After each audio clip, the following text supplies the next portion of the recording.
The other day, I was talking about embracing and amplifying that technique with a client.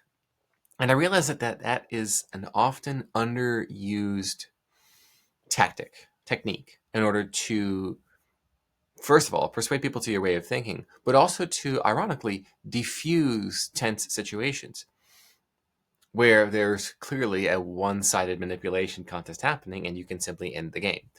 I thought of this when I saw an account called DEI for Whites on social media, X, formerly Twitter. And this particular account, what they do is they write up potential like templates and emails for you to use with your Fortune 500 company, your Inc. 1000 company, your S&P 500 company, your large company that's large enough to have a human resources department, and within that human resources department, an employee resources group that runs these special interest groups for members of various demographics. So there's the let's say, for example, there's the gay employees group, or there's the black employees group, and there are special privileges for being a member of one of these groups. And of course, there's not any one for white people because we can't have that. So what DEI for Whites has done is they've popularized messages that you can send to your organization, and you can be of any race. This is totally inclusive. And you can say, hey, employee resources group, dear HR director, and they write up these templates for you to use. And it is, of course, fantastically written in that sort of millennial marketing girl speak that corporations have as their sort of default brand voice nowadays.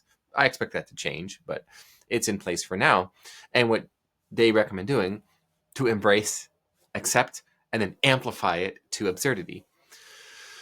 What they suggest doing is saying, hey, I noticed these employee resource groups that you have, and that's fantastic. So in the spirit of diversity, equity, and inclusion of all races and all peoples of all backgrounds, I would like to volunteer to start at no additional cost to the organization, a European American resource group, one that is open to all who identify as Caucasian. And within hours, within days, the entire ERG is shut down, or employee resources group. That is embracing and amplifying. What is exactly happening here, and why does this work? I did this with the question of abortion recently, which is embracing that women, particularly liberal women, I think only liberal women really, want the quote unquote right to end a pregnancy at pretty much any point, and having a right to that. Although opinions vary as to what trimester is too far along and what week and what not, but ultimately the liberal female in this country desires the legalized guilt-free, and that's key, the legalized guilt-free right to terminate a pregnancy according to what they feel is acceptable. So men are I think therefore I am, women are I feel therefore I am. And so this is about feeling, not about anything rational, which is not to be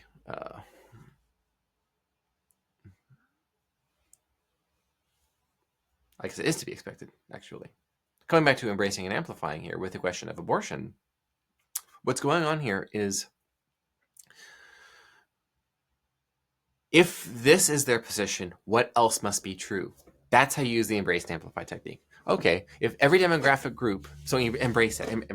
If every demographic group gets a special interests group with special privileges that the company pays for, what else must be true? Well, then this other group, European Americans, must also receive. And it's like the Padme and Anakin meme from Star Wars Episode 2, Attack of the Clones. Right? Right? That's the embrace and amplify technique. And it breaks it entirely. And so with the question of abortion, one of my objectives is to ensure that Democrats, as much as possible, federally, state, and local, consistently lose elections and lose power. Because what I have observed is the left allows their fringe elements to set their agenda. This is what this book is about. Unhumans, The Secret History of Communist Revolutions. And in these cases, one of the reasons, in fact, the chief reason why the far left has overrun left-wing organizations to bring about the revolution has been democratic socialists have allowed their far left, their extreme elements to call the shots. And when that has happened throughout history, did not go well. And all good and normal people were unhumaned, deprived of their rights to life, liberty, and property in reverse order. Coming back to abortion, what else must be true? Well, who are liberal women sleeping with? They've made it clear they do not want anything to do with conservative men or Republicans. Oh, embrace it. What else must be true? If this is true, what else must be true? Liberal women want the right to terminate the baby whose father is a liberal male. Liberal women want the right to terminate the pregnancy that is a preborn child of a liberal male. Liberal women want the legal, guilt-free right to terminate the offspring of liberal males. It's eugenics against liberal males. Whoa. That's embrace and amplify. This is, by the way, is abortion persuasion. So you simply tell the liberal males, you say, hey, your girlfriend, your wife, wants the legal, guilt-free right to end your line. That's what she thinks of you. Now, we do know that a certain percentage of abortions occur because of pressure of, and probably a liberal male, right? We know that Doug Emhoff, Kamala Harris's beta male, toxically anti-masculine husband. We know that he cheated on his first wife with the nanny and then pressured her into an abortion. So that sort of thing is very, very common, very common. Now, Kamala Harris is not going to be able to score a conservative, upstanding gentleman. Doug Emhoff is the best that she could do, which is saying a lot, certainly. But I believe that there are approximately 12 million men in this country who are not liberal, yet are married to a liberal female. And many of them identify as independent. And there was a tweet, an X post. What do you call a tweet now? A sheet? An X-sheet? Something like that. That said, what is an independent man? What is an independent male voter? A Republican who has sex with a liberal. The idea being that he's too afraid to tell his wife what he really thinks. You know, one of the things that liberals are known for doing is projecting their fears and then inverting it. So, or their desires, even what their expectation is. This is why, by the way, 50 Shades of Grey and The Handmaid's Tale are the same genre. So at the end of the campaign, Kamala Harris had this viral ad, which was, you don't have to tell your husband who you're voting for. You can be married to a conservative Republican and secretly, with your girlies, vote for a liberal, vote for Kamala. He doesn't have to know. So, like, you need to lie to your Republican conservative husband. Right?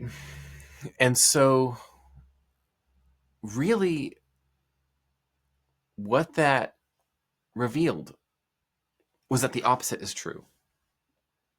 This is what we tend to see with liberal toxic feminine projection.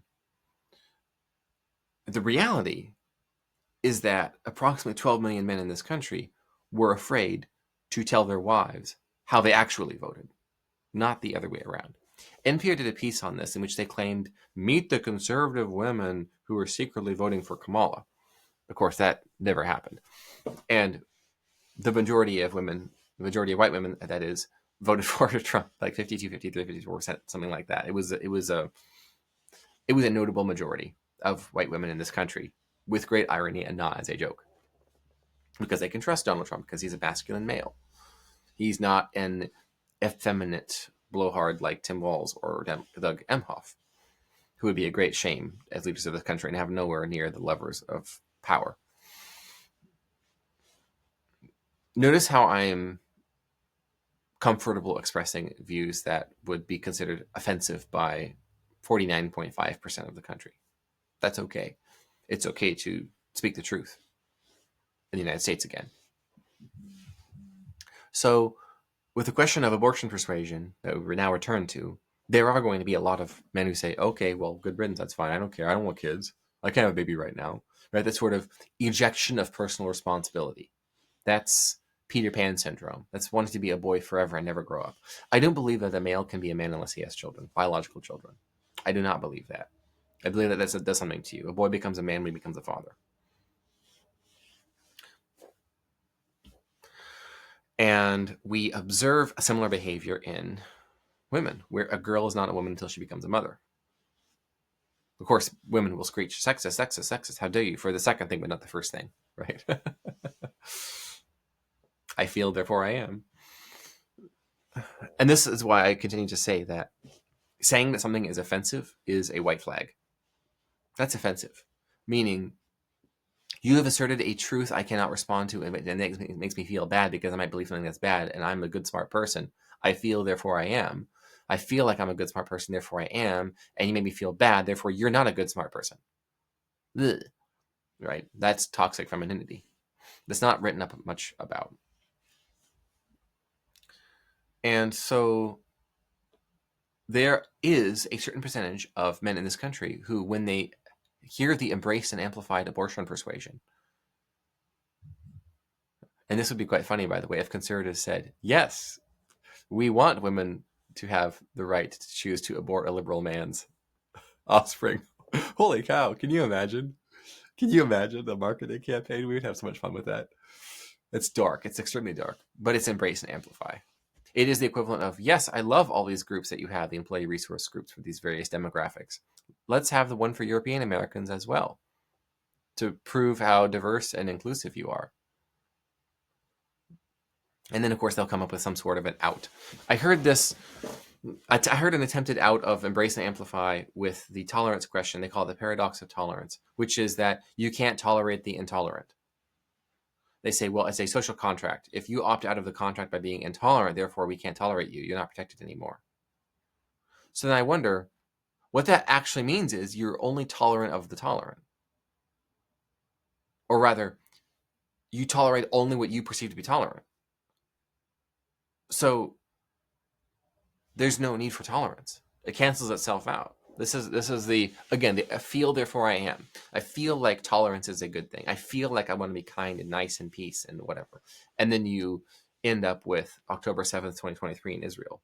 That's what the result of tolerance is. Okay? What happened to those women, those children, those families, hostages that are still there? That is the consequence of tolerance. Is the absolute destruction of your tolerant environment by the intolerant. Tolerance is not a virtue. Tolerance is not valuable. And I think enough people are realizing that now. That's offensive. Which is another way of saying, you're right. You're so right, I don't even have a response. I can't muster a response. That's how right you are. You're so right, I feel bad for being so wrong. But because I'm a good person and I'm a smart person, you must not be, because you made me feel bad.